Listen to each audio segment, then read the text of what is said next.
They came without sound. No blaring sirens, no war drums, not even a ripple in space-time. Just a shadow. It spread across the earth like dusk arriving before its time, blotting out the sun above every major city, casting long, unnatural silhouettes of humanity's proudest structures. And then, every screen on the planet flickered. From Times Square to Tokyo's sky-crowded towers, from desert outposts to orbiting way stations, from the devices in children's hands to the command monitors in military bunkers. The broadcast hijacked them all. There was no signal to trace, no frequency to jam, no firewall strong enough, just a message and a face. The screen went black, then flared to blinding white, and then, there it was, cold, pale, unnervingly perfect. A face that almost resembled something human, but failed in all the ways that mattered. Its skin gleamed like molten silver, yet it held no warmth. Its eyes were bottomless voids, black holes where stars once lived. Its voice was neither male nor female, but something in between, balanced, calculated, unfeeling. You have 1 standard hour to comply. No greeting, no negotiation, just that. The words echoed across every continent at once, translated into every tongue, not by tech, but by force. Surrender all planetary military assets, dismantle your defensive networks, dissolve your governments.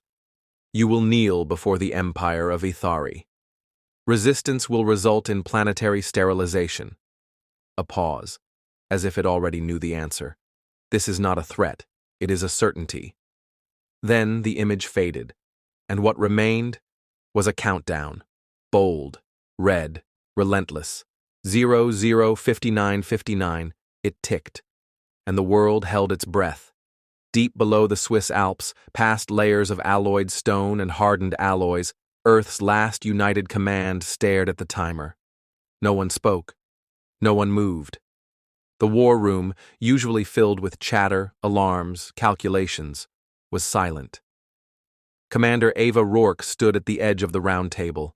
Her reflection shimmered in its holographic interface, fractured by data lines and orbital charts.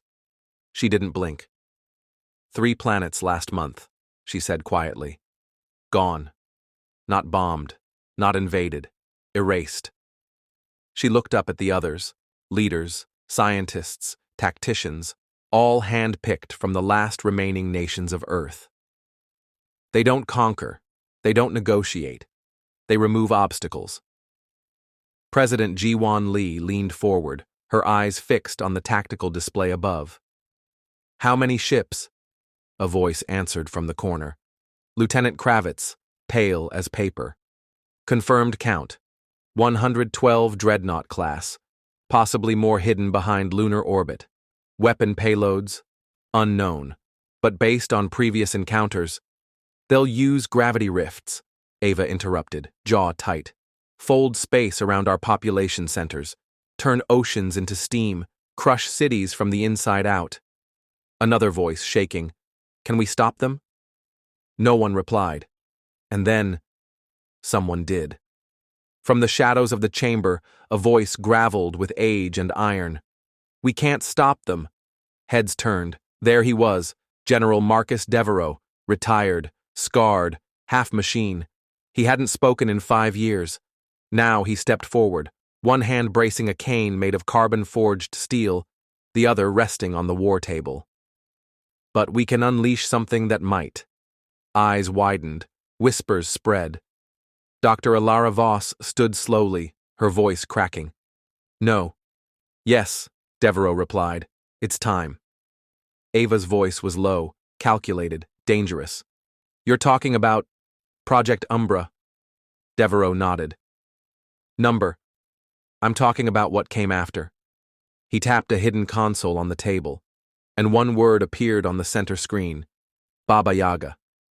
The room froze. Every screen dimmed. The bunker lights flickered. It was as if the system itself hesitated, recognizing the name, unsure if it should even respond.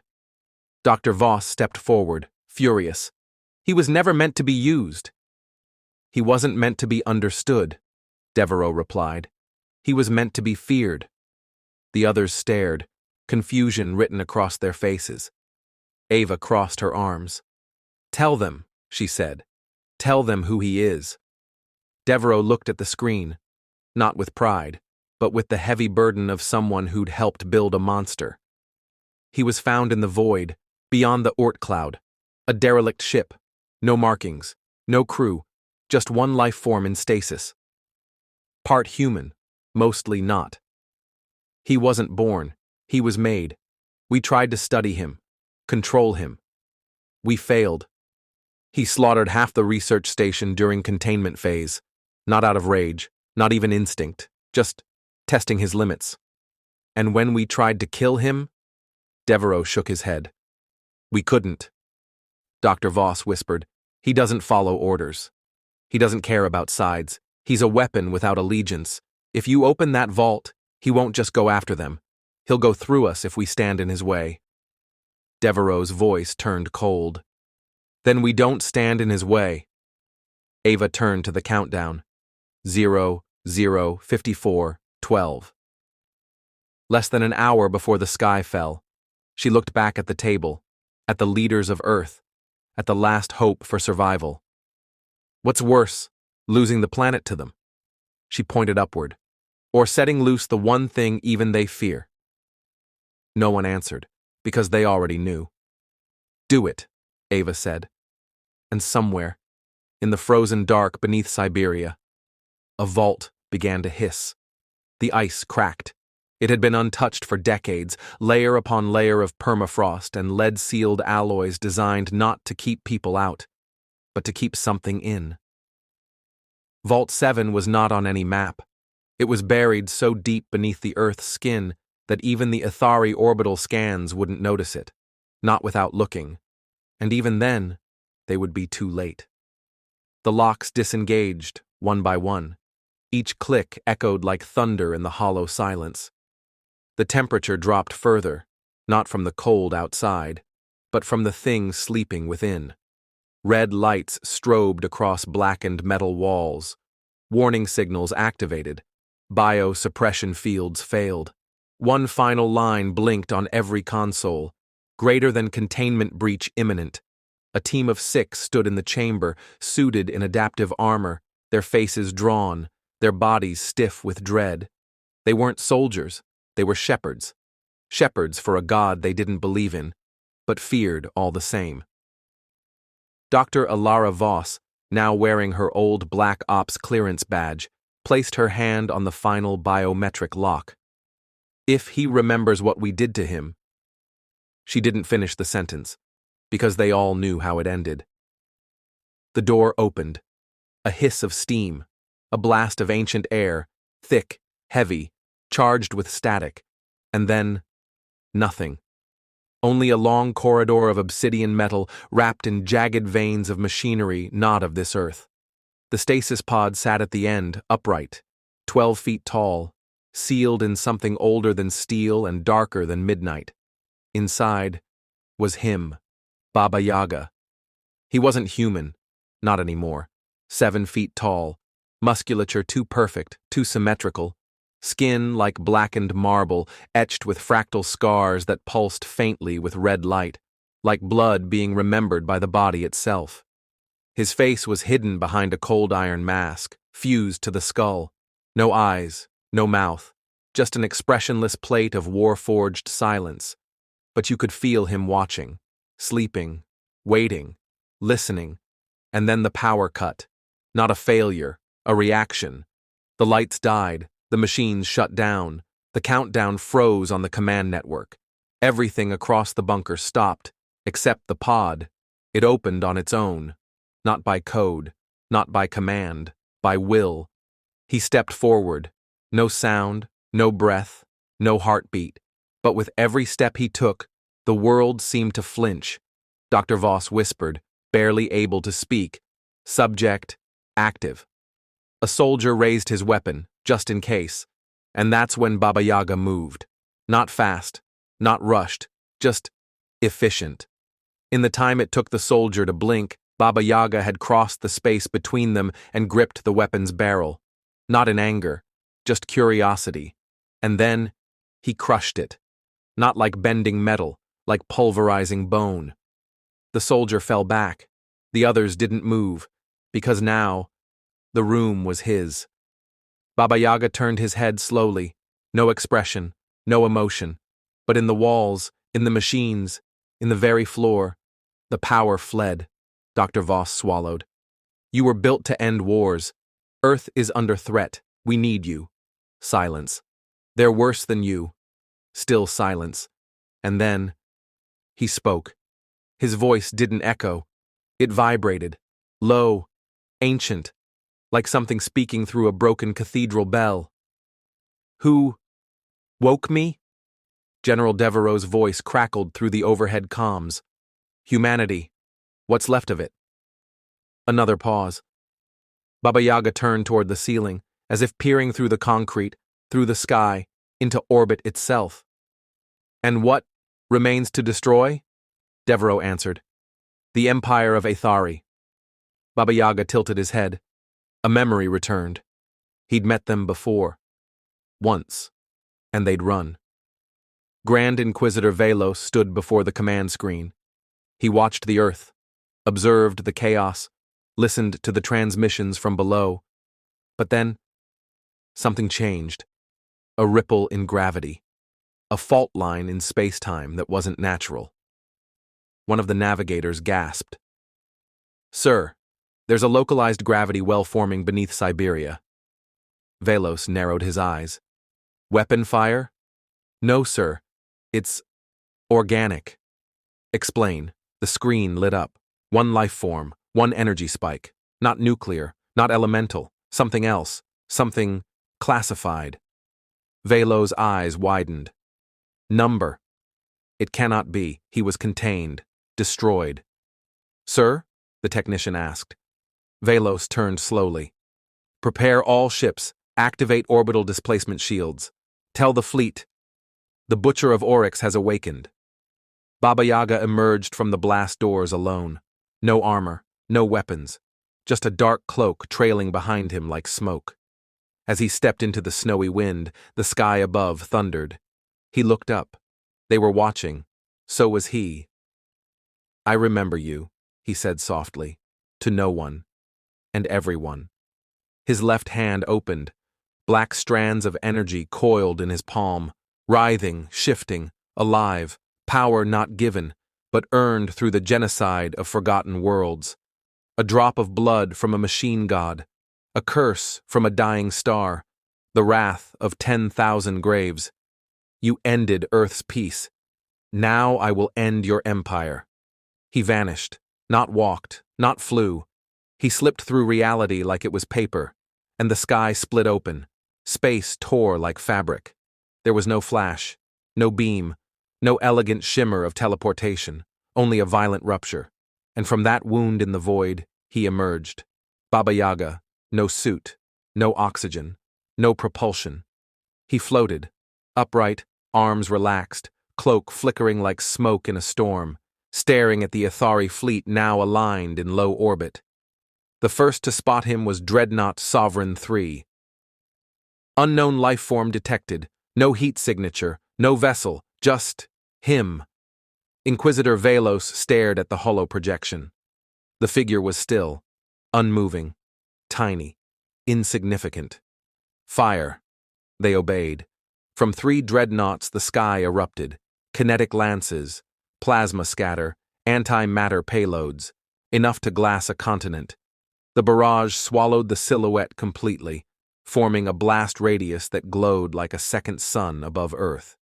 Inside the Earth Command bunker, they watched from below. Even Dr. Voss closed her eyes. That was too much, even for him. Commander Ava Rourke said nothing. She just watched the clouds part, watched the sky burn, and waited. Then the light faded, and he was still there. Unscathed, the dreadnoughts reoriented. Direct hit, no measurable effect. Scanning for decoys, cloaks, anything. Number. He took it. Then, he moved. But not like anything they'd ever seen, not with thrust, not with inertia. Baba Yaga simply appeared above Sovereign 3. One instant, he was a speck in the distance. The next, he stood atop the dreadnought's hull, feet planted on reinforced armor as if it were soil. The crew inside screamed. They fired point defense lasers. They deployed internal void suppression fields. They vented the upper decks to vacuum. None of it mattered. Because now, he was inside. The hull didn't open. The airlocks didn't cycle. He simply walked through the wall, molecules rearranged around him. Velos turned pale. Evacuate the command decks. Now! Too late. Baba Yaga stood in the corridor. One step, then two. His cloak dragged behind him, leaving sparks where it touched the floor. Two guards raised etheri plasma rifles and fired.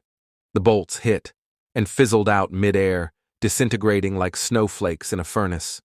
Then he raised his hand, a flick of two fingers. Both guards collapsed, imploded. Their armor crumpled inward like paper as their bodies folded in on themselves, reduced to red dust in seconds. Screams followed. Doors slammed shut. Security systems overloaded. The dreadnought began to shudder. Gasps filled the room as live telemetry poured in. Commander Ava's voice was barely a whisper. He's tearing through one of their flagships. Dr. Voss clenched her fists. He's not fighting. A pause. He's demonstrating. Inquisitor Velos stood behind a force field. His hand trembled on his control wand. Baba Yaga walked onto the bridge without breaking stride. I know you, Velos said, voice trembling. You're the myth, the one from Oryx. You were supposed to be dead. Baba Yaga tilted his head. Death is a habit I never learned. The Inquisitor screamed and activated the void lance embedded in the center of the bridge, an artifact weapon meant to erase targets from both space and time. It struck Baba Yaga dead on, and failed. No resistance, no defense. The weapon just fizzled out like a wet match. Baba Yaga reached the command platform, towering above Velos. You erased civilizations, he said. You sterilized worlds. And you thought Earth would kneel. Velos fell to his knees. We are the Empire, the Order of the Stars. You don't understand what we... Baba Yaga reached forward and tapped his forehead. Just once. In that instant, Velos screamed. Blood poured from his eyes, ears, and mouth. His mind unraveled in seconds. His last memory was not of Earth, but of a cold, ancient battlefield beneath a dead sun. Inquisitor Velos stood behind a force field. His hand trembled on his control wand. Baba Yaga walked onto the bridge without breaking stride. I know you, Velos said, voice trembling. You're the myth, the one from Oryx. You were supposed to be dead. Baba Yaga tilted his head. Death is a habit I never learned. The Inquisitor screamed and activated the void lance embedded in the center of the bridge, an artifact weapon meant to erase targets from both space and time. It struck Baba Yaga dead on, and failed. No resistance, no defense.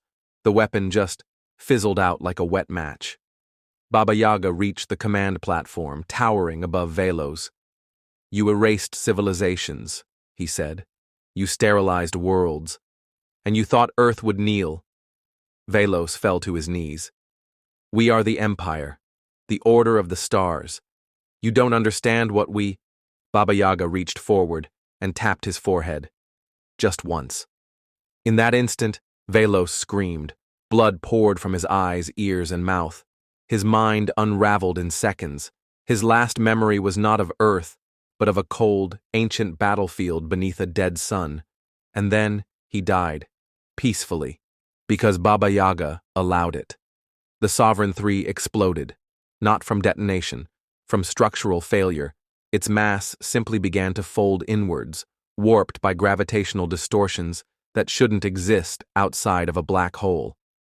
Baba Yaga reappeared in open space, cloaked in silence and ash. 20 other Athari ships rotated toward him, weapons charged, fleets coordinated, reinforcements called in from lunar orbit.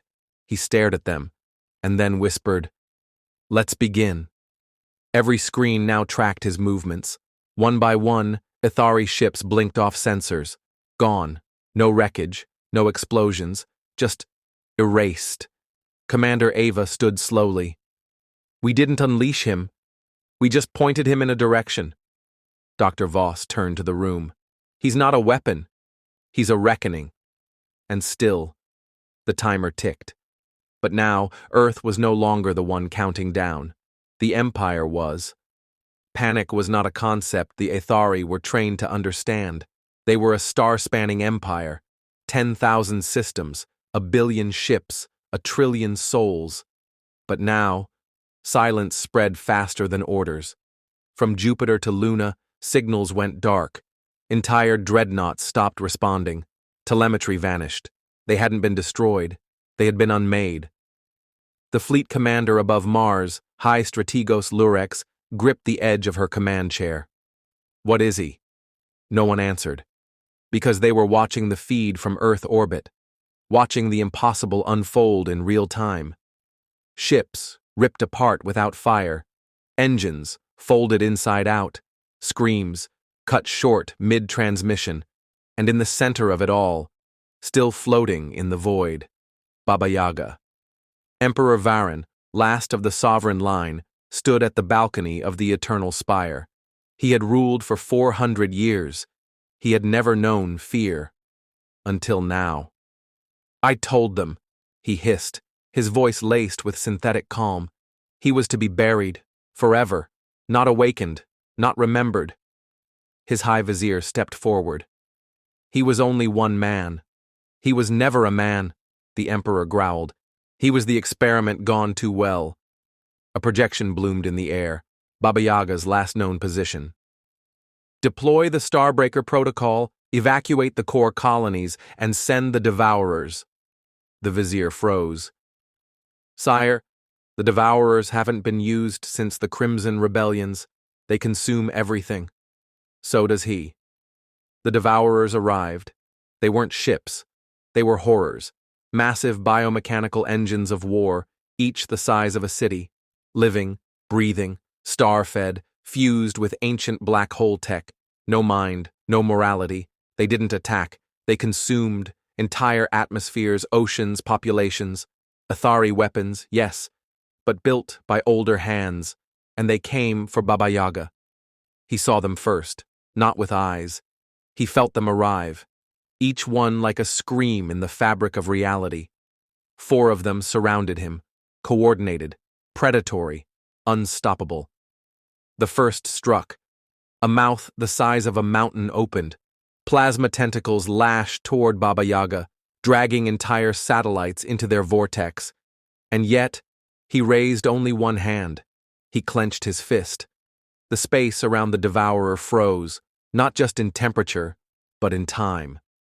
The monster's movement stopped mid-lash, frozen in a frame. Baba Yaga stepped forward, walked on nothing, toward the frozen mass. He reached it, pressed a palm to its hide, and whispered, "You were forged by fear. I was forged by fury." He shoved. Reality around the Devourer folded, like a crumpled map, the entire creature compressed into a single burning point. And then, gone. No explosion, just absence. The other 3 hesitated. They were machines, monsters, but something deep in their corrupted cores knew fear now. Baba Yaga didn't wait. He surged forward, his body wreathed in tendrils of black-red light. Symbols burned across his skin, ancient, pre-human, forbidden. He struck the second Devourer mid-charge, his hand piercing its armor like paper. He pulled something out from its core, a heart, but not a heart of flesh, a star fragment, artificial, pulsing. He crushed it. The beast screamed, not in sound but in code. It died. Flames rippled across the void. Dr. Voss watched the screens with numb awe. "He's killing the Devourers," Commander Ava Rourke whispered, barely breathing. "He's not killing. He's cleansing." General Devereaux, on the comm, added only 2 words. "Let him." Ithari networks flickered. The Emperor watched live feeds vanish one by one. The 3rd Devourer, gone. The 4th, fleeing. He hunts our weapons like prey. He looked at the map of the galaxy. The red dot was moving. Fast. Where is he going? No one answered, because they all knew. He was coming here, to them, to end the war, to end everything. Baba Yaga traversed the void between stars, not with engines, with will. Space bent to him, time cracked, stars aged in his wake. He passed comets, relics, lost satellites, dead civilizations. None noticed him, except one. A dying AI orbiting a rogue planet lit up as he passed. It tried to speak, but he was already gone. The fleet was massive, 10,000 ships, millions of soldiers, an entire moon converted into a planetary shield. They stood ready, waited, prayed. Then, the stars dimmed, and he arrived. Not in a vessel, not in force, just one man, floating above the largest empire in the known galaxy, watching, judging. "He's here," whispered the vizier. "All alone." "No," said the emperor. "He brings Earth's wrath." And across 1 billion worlds, 10 billion voices cried out, some in fear, some in rage, some in awe. Then they fell silent, because he descended.